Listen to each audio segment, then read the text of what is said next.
my thrill on Blueberry Hill. Hi, I'm Lisa. I am the ukulele fool, foolishly believing that ukulele players make the world a better place. This song was a favorite with my grandfather, and it was recommended to me to do a tutorial from Ralph, who's one of my patrons. Thank you, Ralph.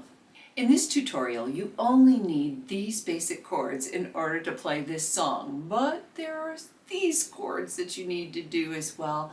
We'll go over some of the tricky chord combinations that you need to negotiate in the B section of this song. I'll show you the strumming options that you have, and when you don't have options and have to change the strum, we'll do a little practice session where we just do the chords and the strumming, and then there's a play along. So let's do this together. You might not be familiar with E7. The index finger goes on the G string, your middle finger goes on the C string, 2nd fret, and then your ring finger is on the 2nd fret of the A string. We also have to do the sister or cousin chords, or however you want to think of them, the E minor and B7, where your fingers hold pretty much the same shape, but you have to move where those fingers are placed on the strings. Yeah, okay, let's go over that. E minor is 2nd fret, 3rd fret, 4th fret.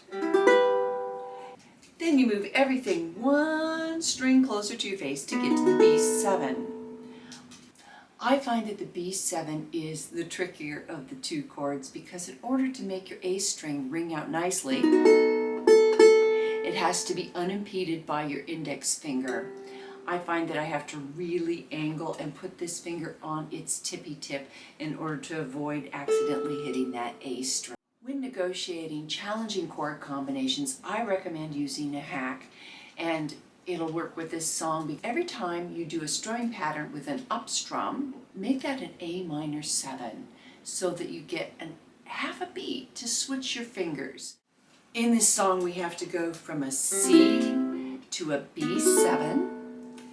What I recommend is that you use your eyes. There's no harm in that.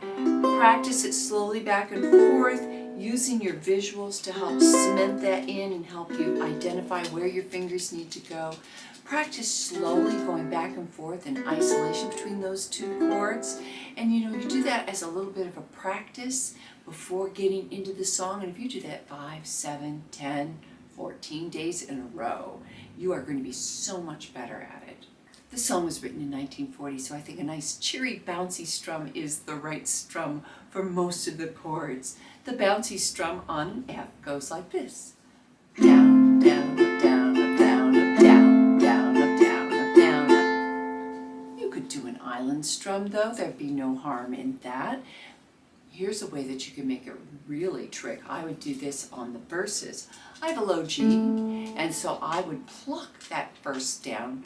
Pluck, down, down, up, down, up, pluck.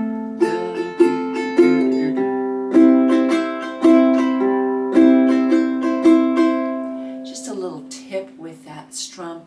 I am not playing the down, up parts evenly. I am swinging it, and so it's long, short, long, short, long, short, long, short. Almost like a little skipping step. We call it swing, so you might want to think pluck, doobie, pluck. Use your words to help you get that flavor of a swung pattern. There are times in this song when a chord only gets 2 beats. And I color-coded those in yellow for you just as a little reminder, and they mostly happen in the 2nd section of the song. I recommend a 2-beat strum, and I recommend that you swing that as well. It sounds like this. Down, shuffle, down, shuffle, down, shuffle, down, shuffle. And making it even harder, we have to do the 2-beat strums when we have the E minor and the B7. You'll just have to excuse my dogs. They're deciding it's playtime. Let's put the chords and the strumming together. There are 2 sections of the song. Let's do the first section first. Yeah, makes sense. We're going to get into it with a single down strum on a C, and then we get into it like that. Each time you see a chord, it is one of the bouncy strums, and then at the end, they're color-coded in yellow because they're going to get 1 2-beat strum per chord. 1, 2, Here we go. And C, bum, bum, ba, F, down, down, down, F, down, ba, ba, ba, C, down, down, down, C, da, da, da, and G, 2, 3, 4, G7, we're out of C. Sometimes the first section of the song gives us a platform to get into the second section of the song, and this is what it looks like. 1, 2, here we go. C, dum, bum, ba, F, down, down, up, down, do, do, C, down, down, down, up, C, da, da, and G, G7, ba, da, da, da, C, and F, and C. Just a slight difference. We call that a first and a second ending in, if we were classical musicians. The second section of the song just kind of almost like seamlessly flows in from the first section of the song. I would not be doing the pluck strum with this. I'd just keep it straight with the bouncy strum, and let's do this really nice and slowly. It's much harder than the first section. 1, 2, and here we go. G, down, up, C, down, up, down, up, down, up, G7, down, up, down, up, down, C, down, up, down, up, down, C, down, up, B7, E minor, B7, E minor, B7, E7, down, up, down, up, G7, bum, bum. Then it goes back into the first section. Our starting vocal pitch is a C, way down here in the basement. Thanks to all my subscribers. I'd really appreciate it if you would hit the subscribe. It's free, costs you nothing, and really helps this channel. Thanks to all my patrons, and make sure you grab a chord chart. I got the link in the description and the comments. So 1, 2, 1, 2, ready to begin.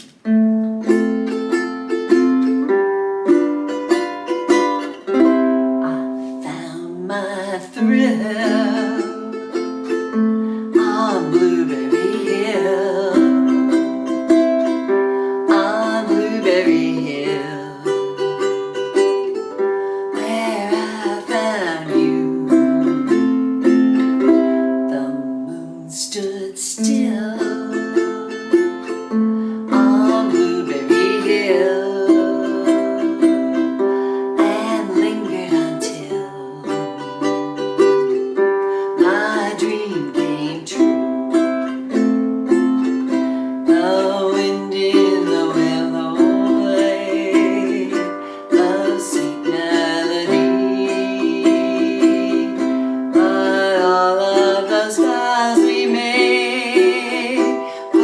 Never to be,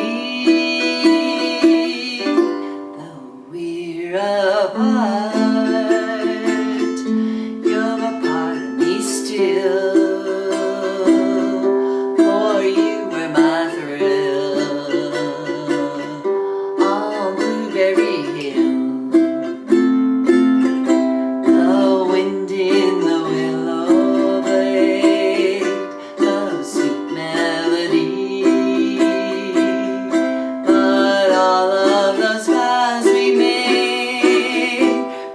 Never to be,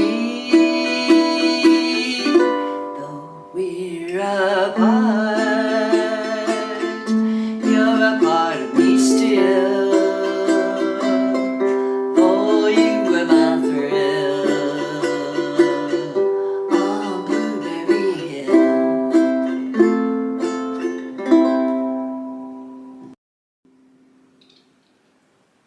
Oh, thank you so much for staying to the very end. I really appreciate that.